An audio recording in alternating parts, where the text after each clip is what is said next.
5-year-old James Wynne was the one who decided that his family should move to Garrison, NY.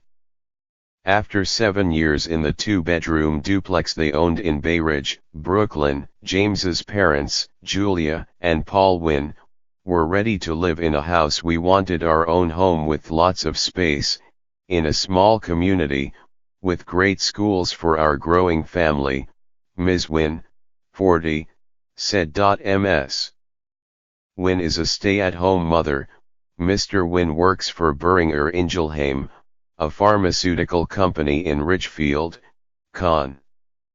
While house hunting, they rejected New Jersey, commute too difficult, Westchester County, taxes too high, and Connecticut. "We really like New York," Ms. Wynne said, before venturing up to Putnam County, where they fell in love with Garrison and neighboring Cold Spring. "We didn't think we'd go that far north," Ms. Wynne said. "But we did, and it was awesome." But Garrison or Cold Spring? Enamored of Cold Spring's quaint downtown, but drawn to Garrison's more bucolic flavor, the Wynnes were torn. So they asked James, who was about to enter kindergarten, and brought him to see the schools in both places. "He felt comfortable at Garrison from the get-go," Ms. Wynne said. "And that is what he chose." In 2014, after renting in the Hamlet for 2 years, the Wynnes bought a 4-bedroom, 1.5-bath farmhouse, built in 1945 on 3 acres. Ms. Wynne called it a major fixer-upper. "They paid $610,000 we originally rented, in case this wasn't the community for us," Ms. Wynne said. "Now we can't imagine ever leaving." Just across the northern border of Westchester County, Garrison is a hamlet in the town of Phillipstown. It abuts the Hudson River to the west, with dramatic views of the United States Military Academy at West Point on the opposite shore. Richard Shea, Phillipstone's supervisor, approximated Garrison's size at 16 square miles. The population of about 4,400 live among rolling fields and forested hills laced with winding roads, many deliberately unpaved. This rural character is among Garrison's defining features, prized by residents and supported by zoning regulations passed by Phillipstown in 2010 that Mr. Shea described as conservation-minded. Approximately 35% of Garrison's land is permanently protected, partly as town and state-owned parks and preserves, partly through easements held by conservation organizations including Hudson Highlands Land Trust, Scenic Hudson, and Open Space Institute. "The common objective," said Michelle Smith, executive director of Hudson Highlands Land Trust, "is to ensure that our most precious open spaces do not end up as strip malls." Peppering Garrison's open spaces are close to 900 single-family residences, said Brian J. Kenny, Phillipstone's assessor. They range from modest colonials and ranches to farmhouses and secluded estates with sweeping river vistas. "There is nothing cookie-cutter here," said Christine Colagerdo, principal broker at Garrison Realty Group. "You can have an itty-bitty house next to a mansion, and it fits." The former estate known as Dick's Castle was converted into 7 luxury condominiums in 2004.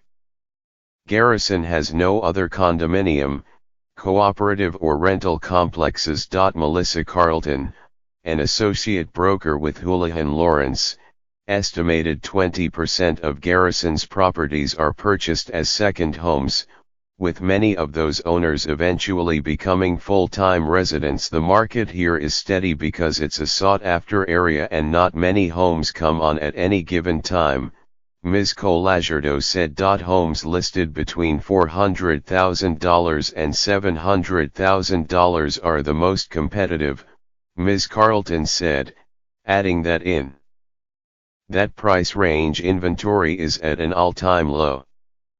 As of January 11, there were 36 single-family homes on the market. The least expensive was a 1,488 square foot, 3-bedroom colonial built in 1900 on January 12 acres, listed at $250,000.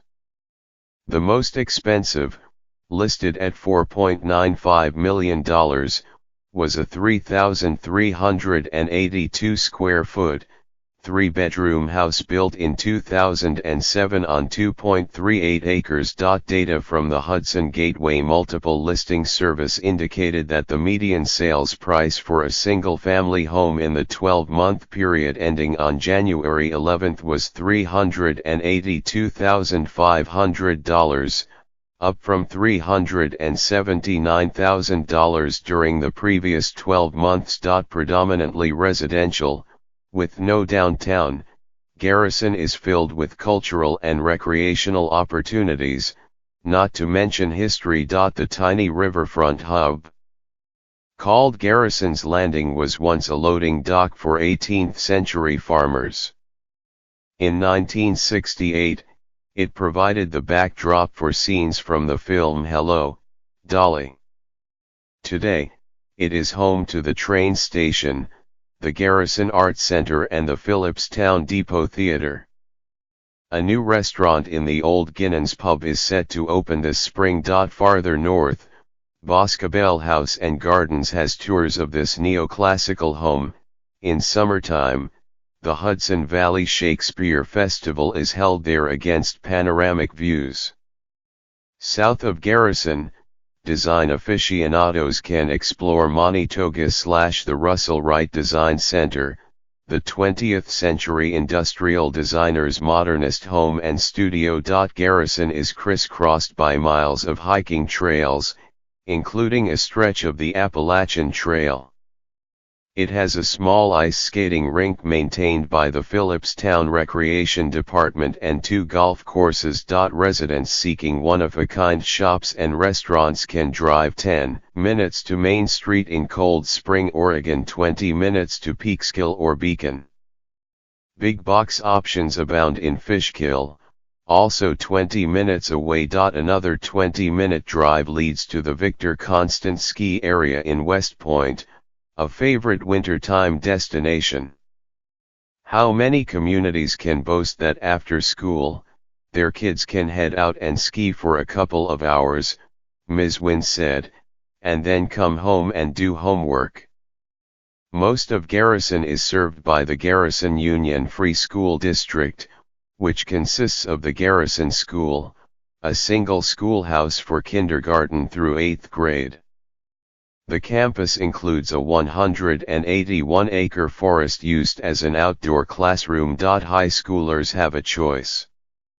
They can attend Haldane, part of the Haldane Central School District, in Cold Spring, or James I O'Neill, part of the Highland Falls-Fort Montgomery Central School District, across the river in Highland Falls. Laura Mitchell, Garrison's superintendent of schools, said that of her district's 301 students, 46 attend Haldane and 40 attend O'Neill. Roughly 280 students who live in Garrison's southeastern corner attend the Lakeland Central School District, which serves nearly 5,640 students from 6 towns in Westchester and Putnam counties. The district has 5 elementary schools, a middle school and 2 high schools. Property taxes for Garrison residents zoned for the Garrison School District are among the lowest in Putnam County, around $20 per assessed $1,000, Mr. Kenny, the assessor, said. This is significantly lower than for residents zoned for Lakeland schools, roughly $55 per assessed $1,000. On 2017 8th grade state assessments, 80% of Garrison School District students met English standards and 50% met math standards, compared with 45 and 22% statewide. In Lakeland, 56% met English standards and 43% met math standards. For the 2017 graduating class, mean SAT scores for Haldane were 614 in evidence-based reading and writing and 593 in math. For O'Neill, 589 and 585. For Lakeland, 580 and 550. Statewide means were 528 and 523. Commuters to Manhattan, 52 miles south, can catch Metro North Railroad's Hudson line at the Garrison station at Garrison's Landing. Rush hour trains to and from Grand Central take 68 to 76 minutes. Travelers can flag designated trains, one each way on weekdays, several on weekends, at the Manitou Station, in the Hamlet's southwestern corner. Monthly fare from both stations is $4.22. Heading north on Route 9D, a roadside marker identifies the site of the Beverly Robinson House, which was Benedict Arnold's headquarters when his treason was exposed on September 25, 1780.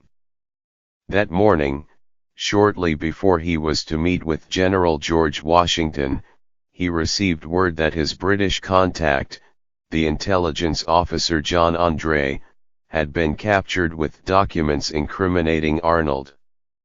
By the time Washington arrived at the house, Arnold had fled through the woods to the Hudson, where he escaped by barge to the British warship HMS Vulture. The house burned down in the 1890s.